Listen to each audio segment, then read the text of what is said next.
I'm Chris Chapman.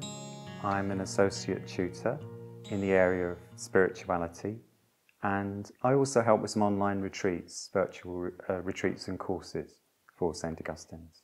The module I teach at St. Augustine's is called Texts and Traditions in Christian Spirituality, which is a bit of a mouthful and sounds maybe a little bit dry, but for me it's all about life. So when I think about spirituality, it's about our experience. It's the ways we meet God in the ordinary of our life and what difference that makes to us. So things to do with our prayer, but also to do with how we make choices, how we make sense of who we are, who God is, what kind of life are we called to. When life doesn't make sense, how do we go through those times too? And we're not the first to have travelled that road or had those experiences. So across time, different people have shared their experience in writing. And that's really what this module explores. So we'll look at things, people like Benedict, the rule of St. Benedict, Julian of Norwich, John of the Cross, Teresa of Avila, and so on. And each have their own story to tell. So for instance, thinking about the rule of St. Benedict, here's a life ordered, shaped for seeking God. But there's something here too about how we meet God in the context of our relationships with other people, even people we might not get on with. And how can relationships be a way we get to know who we are and we grow as people and in our relationship with God? Or somebody like Julian of Norwich, who struggled for much of her life with the paradox of a God that she absolutely knew to be love, but yet there was so much pain, struggle, suffering in the world. How could those two things go together? And one of the values, I think, of this module is it's not just looking at these texts in terms of analysing them. It's about a conversation. So a conversation between their experience and our experience, and allowing their questions and their insights to inform the things that we think about. I've written 3 books. It took me a long time to get round to writing, I think to get the courage to write. And when the first book I wrote, I ended up writing about struggle, which might seem an odd thing to begin with. It's a book called Seeing in the Dark, which is really about our experiences of struggle, confusion, when life doesn't seem manageable, or we can't work out what's going on or control it. But how those kind of experiences can also be times when we meet God. And across the Christian tradition, different people have explored that using different imagery, like the imagery of the desert, the wilderness, the imagery of night. So that book kind of explored those images.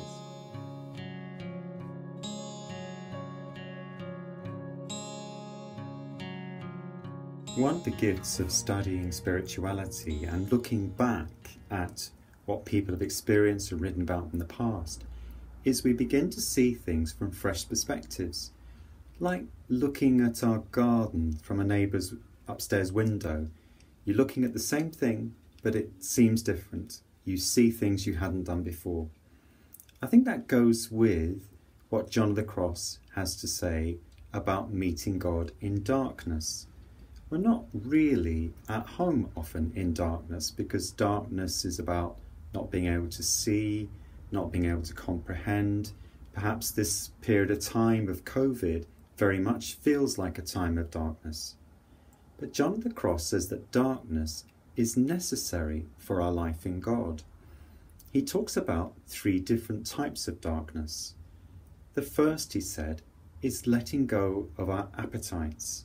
Now what he means by that is letting go our need, for instance, to be liked, to be comfortable, to know where I'm going, or whatever it is. That's something that I hold on to, grasp onto, that keeps me secure. But sometimes, to live a larger life, we're called out of that security, out of the known ground, and that's like a darkness. So maybe I dare to do something even though I know other people may not approve. Maybe I move beyond my comfort zone because I sense God is drawing me. The second darkness is the darkness of faith.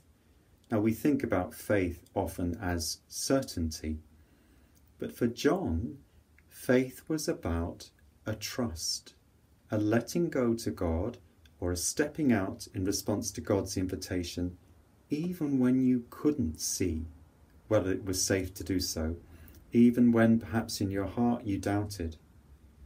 There's a vulnerability about faith, about trust, but it's vulnerability that deepens relationship. So we can't get close to another person, let alone God, unless we're prepared to allow them to know something of who we are. And that's a vulnerable thing. To trust them with what's important to us. To respond to their invitation to us. And that too is part of our relationship with God and its deepening.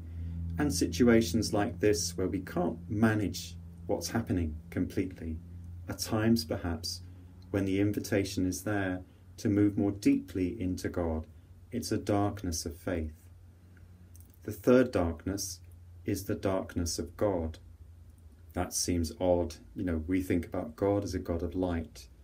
Yet darkness in terms of a God beyond our knowing, beyond our comprehension. And so often that image and understanding of God we've grown up with proves to be too small.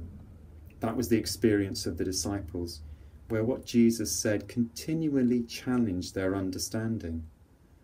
There's a darkness in letting go into the mystery of God, and even prayer itself is a letting go into that unknowing. In a poem, John spoke about being in darkness and secure. That again is an odd phrase. We think of security as about being in the light. What he meant by that, I think, was this.